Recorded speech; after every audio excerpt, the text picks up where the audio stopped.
אז בואי ננסה לשים אותי בצד, ואת העולם הבא שלי בצד, ואת הנשמה שלי בצד. אני רוצה לאהוב את השם, איך אני אגיע לזה? אני רוצה לשמח את השם. אני רוצה לאהוב אותך בלי עולם הבא. בואו, עכשיו אנחנו צריכות לשאוף. כי גם באיזשהו מקום אני רוצה לתקן את עצמי, זה גם איזשהו אינטרס. אני חושב שלי טוב עכשיו בגיהנום. זה שיא האינטרס. אז איפה השם? בואי, אני רוצה לעלות על זה. שים אותי בגיהנום, תן לי לאהוב אותך כל החיים. השם ככה ירדנו לעולם. לתקן כי היינו באיזשהו מקום והתחננו לכם לתקן. נכון, אבל אני רוצה לעקוף את זה. גם אם לא תיתן לי, אל תיתן לי, שומע?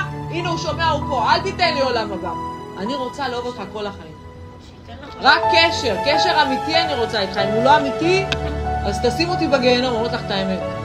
אם הקשר שלי עם הקדוש ברוך הוא לא אמיתי, בלי דרישות, בלי בקשות, בלי כפיות טובה, לא אינטרס. בלי אינטרסים כל הזמן, אני הולך להתבודד, אני צריכה משהו, אז הולך להתבודד. לא! אני באה לך, שאל אותך כלום עכשיו. כלום. כי אני מה זה אוהבת אותך? כי אני לא יכולה לעבור יום בלי לדבר איתך, מה אני אגיד לך?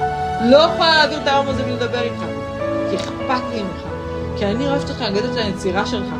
אני יצירה שלך, איך אני לא אבוא לבקר אותך? אבא ואמא. כמה זמן תבקרי אותם? הם יהיו בצער? כמה? הם יהיו בצער, אחותי. את לא תמיד תבקרי את אמא שלך. היא לא תהיה בצער? חתן. תפקירי אותה ככה, תשאירי אותה ככה שנים לבד? איזה צער זה, אחותי. אחותי עם 6 ילדים באה ומעמיסה אותם ובאה... יפה, אחותי. אז תחשבי מה הקדוש ברוך הוא מרגיש, שאנחנו לא באים אליו. או שבאים אליו רק שצריכים משהו. רק שאחותך צריכה את אמא שלך, אז היא באה אליה. איך אמא שלך תרגיש? איזה בסה גם זה להרגיש ככה. והשם מוכן שתבואי אליו רק כשאת צריכה משהו. תביני איזה מתוק הוא. את יודעת מה? את באה רק כשאת צריכה משהו? תבואי. אבל רק תבואי! גם כשאת צריכה משהו תבואי. אני פה להקשיב לך. אני רוצה שתגיעי להבנה בראש, אין אותי.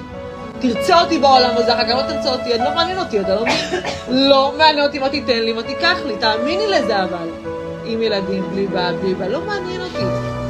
לא יודעת מה תעשה לנשמה שלי אחר כך. אני אוהבת אותך בעולם הזה, אני חיה פה, אני חיה רק לאהוב אותך. רק לאהוב אותך. בלי תנאי כלום. אל תיתן לי, לא תיתן, כלום. אני רק רוצה להיות בקשר איתך. אני איתך, השם, אני חיה איתך. אני זורמת איתך. מה שאתה רוצה תעשה איתי. את יודעת איזה חיים מאושרים, אחותי? איזה חופש! וכשאת בחופש, את לא בוכה על לבלי העולם. את לא בוכה על החסרונות, כי את מרגישה מושלמת ושלמה עם הקדוש ברוך הוא. וזאת אהבת השם בשלמות. ולשם תשאפי, אחותי. השם זאת האהבה היחידה בעולם. ואם את עדיין לא מאושרת, זה רק את מתעסקת באהבות נפולות. האהבה של החיים שלך נמצאת סביבך כל הזמן. האהבה שלא מאכזבת. השם אומר לך, אהבתיך אהבת עולם. מי יגיד לך דבר כזה? מי אוהב אותך בלי אינטרס? את יודעת מי? מי שנאמן לך. אל מלך נאמן. אז תישארי נאמנה לאהבה הזאת.